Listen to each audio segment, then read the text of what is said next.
What if the bombastic bully who branded socialism the road to Venezuela and rallied his red-hatted rabble to fight the radical left washed his own congressional cronies, led by a Florida firebrand Maria Elvira Salazar, rammed through a toothless House resolution condemning Marxist horrors with 86 Democratic defectors in tow? All on the same day, he simpered in the Oval like a smitten schoolboy over self-proclaimed democratic socialist Zoran Mamdani, cooing, "I really think he has a chance to do a great job," while patting his arm like a proud papa at a prom. Imagine Donald J. Trump, the 79-year-old stable genius whose cognitive creases carve canyons in his comb-over, reduced to a rambling Romeo in a room reeking of revisionist romance, dodging fascist feints with a slimy, "I've spoken about that" squirm as Mamdani masterfully maneuvers to affordability crisis like a prizefighter ducking a haymaker.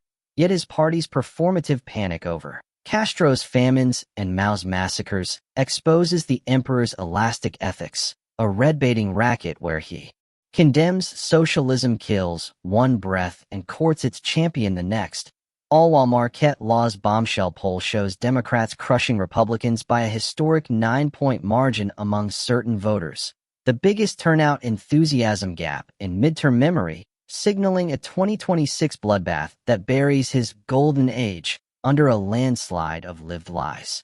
America, this isn't bipartisanship. It's a bipartisan blunder, a fascist flirtation farce where Trump's great again grovel to a jihadist, per Elise Stefanik slur, hands Democrats a gift-wrapped grenade for November 26, proving the GOP's culture war conflagration isn't scaring voters. It's scorching their own seats. A hypocritical house of horrors where they vote to vilify SNAP and Social Security as Stalin's spawn while pocketing Pentagon pork, all under a leader whose oval ogling of a socialist exposes the rotting core of his Red Scare revival, a paranoid puppet show where the strings snap under the weight of his own contradictions, leaving a party in pieces and a nation navigating the nightmare of a strongman who can't even condemn fascism without first flirting with it. The Oval Office optics on November 29, 2025, were a masterclass in Trump's trademark two-faced tango, a bizarre bromance that beamed brighter than his spray tin under the resolute desk's glare, where the man who'd once thundered socialism kills and threatened to cut off federal funding to any city electing a commie suddenly morphed into a mushy mentor, cooing over Zoran Mamdani like a doting dad at a debate club awards ceremony. There they sat, the orange oracle and the socialist savant, Trump's tiny hands twitching with an almost paternal pat-pat-pat on Mamdani's arm as he gushed. "I met with a man who's a very rational person. I really think he has a chance to do a great job. Being the mayor of New York is a big deal. One of the things I would have loved to be someday." Loved to be? The same Trump who bankrupted Trump Steaks and Trump Vodka, who turned Atlantic City into an economic autopsy, now nuzzles up to the Democratic socialist who swept NYC's mayoral race on a platform of rent freezes, universal child care, and taxing the 1% to fund public transit. Policies that would make Trump's Mar-a-Lago membership dues look like pocket change. The room reeked of revisionist romance, Trump dodging Stefanik's jihadist jab with a limp "No, I don't. She's a very capable person," as if his 2024 campaign hadn't painted Mamdani as a Marxist menace threatening to turn New York into Caracas. But the real rib tickler was the reporter's fascist feint. "Your comment calling the president a fascist. Are you affirming that?" Mamdani, cool as a cucumber in a crisis, parried with poise. "I've spoken about that." Trump, squirming like a worm on a hook, interjected with his signature slime. "That's okay. You can just say it's easier than explaining it." Easier? For the man whose MAGA manifesto mocks woke word salads. That's rich, literally, as rich as his refusal to release tax returns while railing against radical left rhetoric.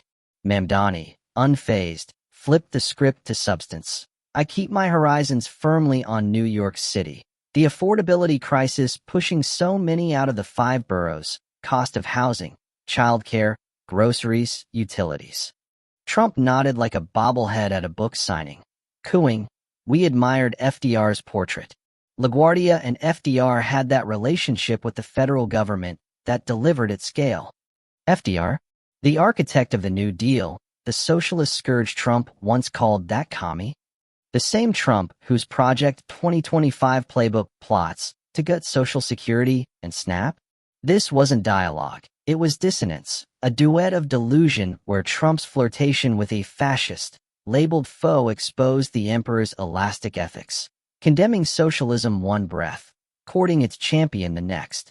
The farce fractured further when the fascist query looped back, Trump squirming, "I've spoken about that," like a kid caught with cookie crumbs, Mamdani masterfully maneuvering to the work at hand, make New York affordable. Trump's threat to cut funding if you win. Backpedaled to, "I don't think that's going to happen. I expect to be helping him, not hurting him." Helping? The huckster who hiked tariffs taxing NYC's imports now pledges aid to the affordability avenger? The contradiction convulses like a contortionist in convulsions. Trump's "great again" grovel to a jihadist, Stefanik slur, a signal of his sinking ship, where enemies become escorts when polls plummet and primaries pounce. Satirical sting, the red-baiting ringleader who rallied rallies with "socialism kills," now kills time cooing over a socialist savior, his Oval Office ogling a optics own goal that outdoes his Access Hollywood audio.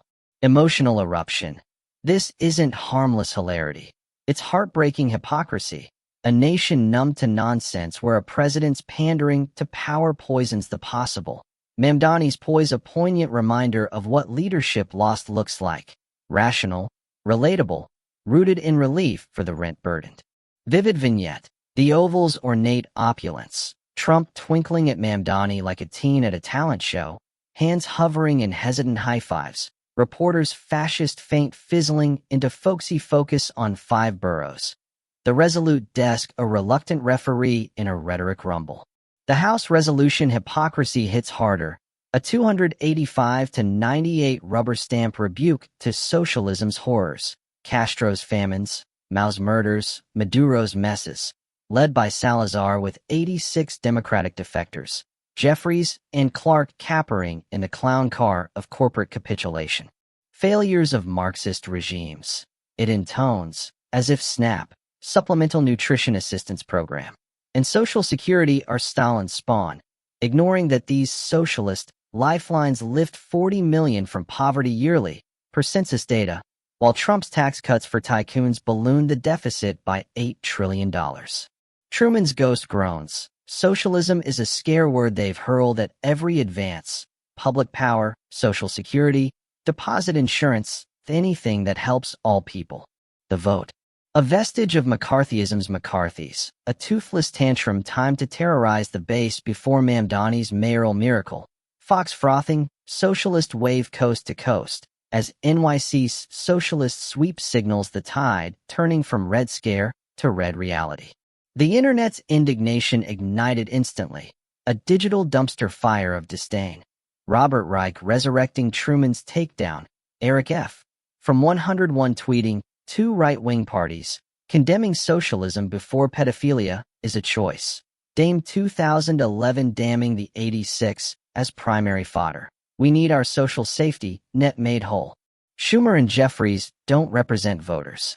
The hypocrisy howls, condemning famine and mass murder, while slashing SNAP by $1 trillion, Medicaid $1T, Medicare $500 billion, the Pentagon pork untouched despite 7 audit fails. Capitalism killing us? Indeed. 30% college debt, 40% medical bankruptcies, wages stagnant since 1979, while CEO pay soars 1,460% per EPI. Socialism's sin. Sharing the spoils, a specter scaring the scared into voting against their veins. Emotional elegy. This isn't abstract animosity. It's agony for the afflicted, families foregoing formula for fear of SNAP cliffs, elders eyeing empty fridges as Social Security shrinks under shutdown scars. Trump's tacit approval? A tacit terror. His silence on the resolution a sly sanction for the scare tactics that sustain his supremacy. Vivid vignette. The House floor's fluorescent flicker, Salazar's solemnity a sideshow as 86 Dems defect. Jeffrey's jaw set in jaw-dropping juxtaposition. The gavel's gong a grotesque gong for the gospel of greed. Mamdani's mayoral mastery? A Manhattan miracle. The socialist savant sweeping 5 boroughs on affordability anthems. Rent stabilization, universal pre-K, taxing billionaires to transit tune-ups. Charming Trump in a chummy confab that confounded his cult. Focused on New Yorkers, cost of living, housing, childcare, groceries, utilities. Mamdani mused, Trump twinkling FDR and LaGuardia, federal relationship that delivered at scale. Delivered? The New Deal architect Trump once assailed as that commie? The contradiction convulses, Trump's flirtation a fumble that fizzes his fascist facade. Satirical supreme, Red Bader rebukes, Marxist menace, one breath, backslaps socialist star next. Oval ogling a optics own goal outdoing Access Hollywood. Emotional eruption, heartbreaking hypocrisy, nation-numbed nonsense. Mamdani's poised poignant lost leadership, rational, relatable, relief-rooted. The rot ripples, 2026 midterms mobilize masses, Democrats turn out torrent tyranny. Hypocrisy endures, justice deferred devours defer.